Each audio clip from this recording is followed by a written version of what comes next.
جبریل براق لے کے حضور کی خدمت میں حاضر ہوتا ہے۔ حضور فرماتے ہیں دون البغل فوق الحمار، وہ جو براق تھا وہ خچر سے کچھ چھوٹا تھا اور گدھے سے کچھ بڑا تھا، تو میرے لیے براق تیار ہے۔ تو جبریل نے کہا کہ سب سے پہلے آپ کے دل کو غسل دینا ہے۔ تو فرماتے ہیں کہ میرے سینے سے دل کو نکالا گیا اور ایک تشتری میں رکھا گیا، اللہ اکبر، اور آب زمزم سے اس کو غسل دیا گیا۔ جب دل کو غسل دیا گیا تو جبریل نے حضور کے قلب اطہر کو دیکھا تو حیران ہو گئے اور بے ساختہ پکار اٹھے۔ علامہ بدر الدین عینی نے شرح صحیح بخاری کے اندر لکھا ہے کہ جو ہی قلب مصطفیٰ جبریل نے دیکھا تو بے ساختہ پکار اٹھے کہ قلب سدید فیہ عینان تبصران و اذنان تسمان، واہ واہ کیسا دل ہے جس میں دو آنکھیں ہیں دیکھتی ہیں، دو کان ہیں جو سنتے ہیں۔ ایسا دل کائنات میں پہلے کسی نے نہیں دیکھا، نہ کسی کا ہوا ہے، جس میں آنکھیں بھی ہوں، جس میں کان بھی ہوں۔ جو قصیدہ پڑھا جاتا ہے مصطفیٰ جان رحمت پہ لاکھوں سلام، اس پورے قصیدہ سلامیہ کے اندر حضور کے ایک ایک عضو کی تعریف کی گئی ہے۔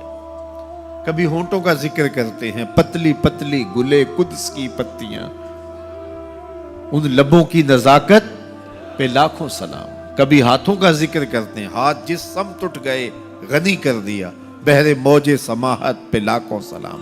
کبھی بازوؤں کا ذکر کیا، جن کو بارے دو عالم کی پرواہ نہیں، ایسے بازو کی طاقت پہ لاکھوں سلام۔ کبھی سر کا ذکر کیا، جس کے آگے سرے سروراں خم رہے، اس سرے تاج رفعت پہ لاکھوں سلام۔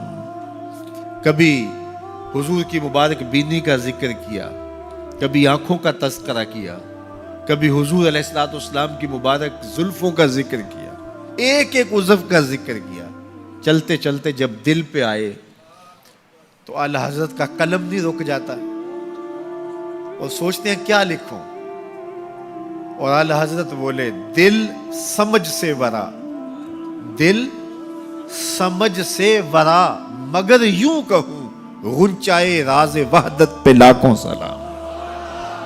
دل سمجھ سے بالا ہے لیکن یوں کہہ دیتا ہوں اللہ کے رازوں کا امین ہے تو وہ قلب مصطفیٰ ہے صلی اللہ علیہ وسلم۔ تو حضور علیہ الصلوۃ والسلام کا مبارک قلب اطہر جب نکالا گیا تو جبریل نے کہا قلب وقیع فیہ عینان تبصران و اذنان تسمعان، واہ واہ کیسا دل ہے جس میں دو آنکھیں ہیں جو دیکھتی ہیں، دو کان ہیں جو سنتے ہیں۔ حضور کی آنکھیں ہماری آنکھوں جیسی نہیں ہیں، نہ ہماری آنکھیں حضور کی آنکھوں جیسی ہیں۔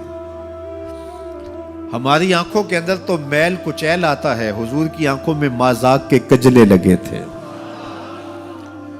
مست آنکھیں رضا مازاق کے کجلے والی، مست آنکھیں رضا مازاق کے کجلے والی، گر میری سمت بھی اٹھیں تو مقدر جاگے، گر میری سمت بھی اٹھیں تو مقدر جاگے۔ تو حضور کی مبارک آنکھیں، اللہ اکبر، کیا خوب سجن دیاں اکھیاں نے، کیا خوب سجن دیاں اکھیاں نے، جویں پر کے سرائیاں رکھیاں۔ سارے نبیوں کی زندگیوں کا مطالعہ کیجئے،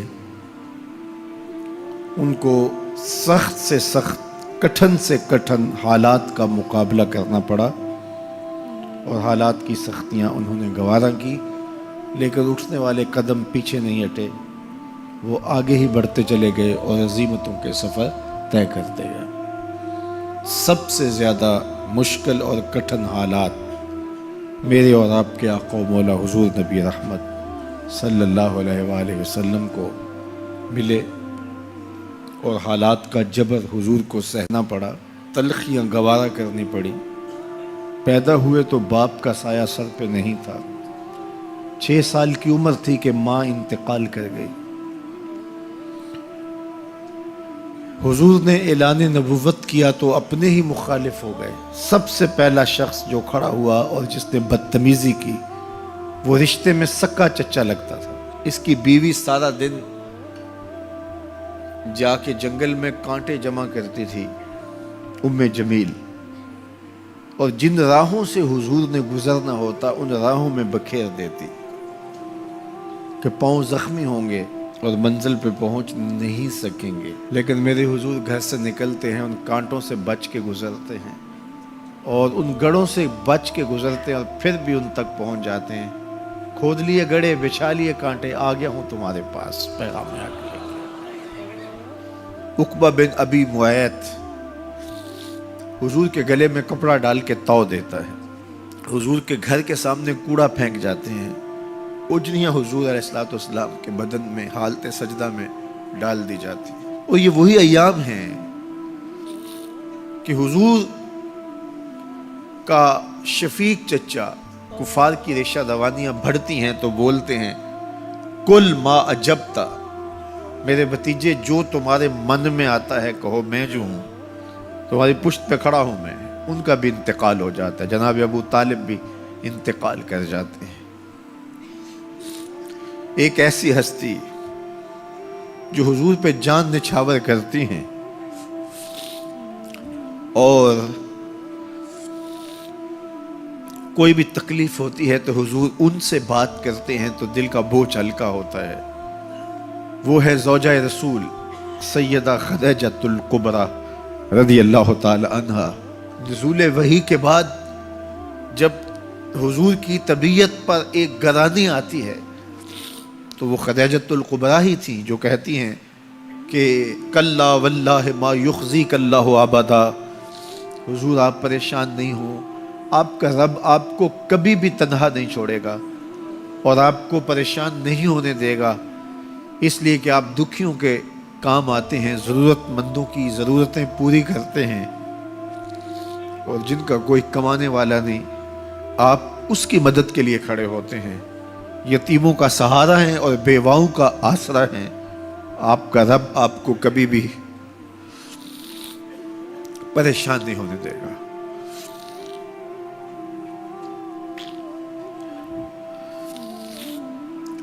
سیدہ خدیجۃ الکبریٰ کا بھی انتقال ہو جاتا ہے، جو ہر مشکل وقت میں ڈھارس بندھاتی تھی،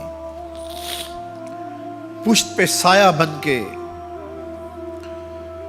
نگہبانی کا فریضہ انجام دینے والے چچا بھی انتقال کر جاتے ہیں۔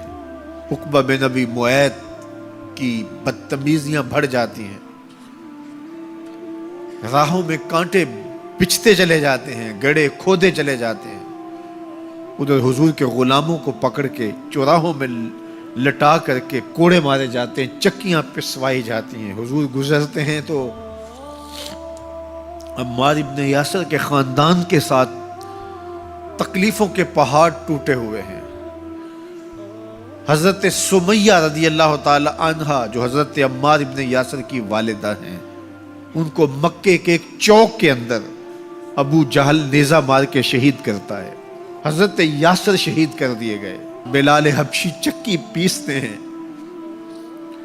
اور بدن میں ان کے میخیں ٹھوکی جاتی ہیں۔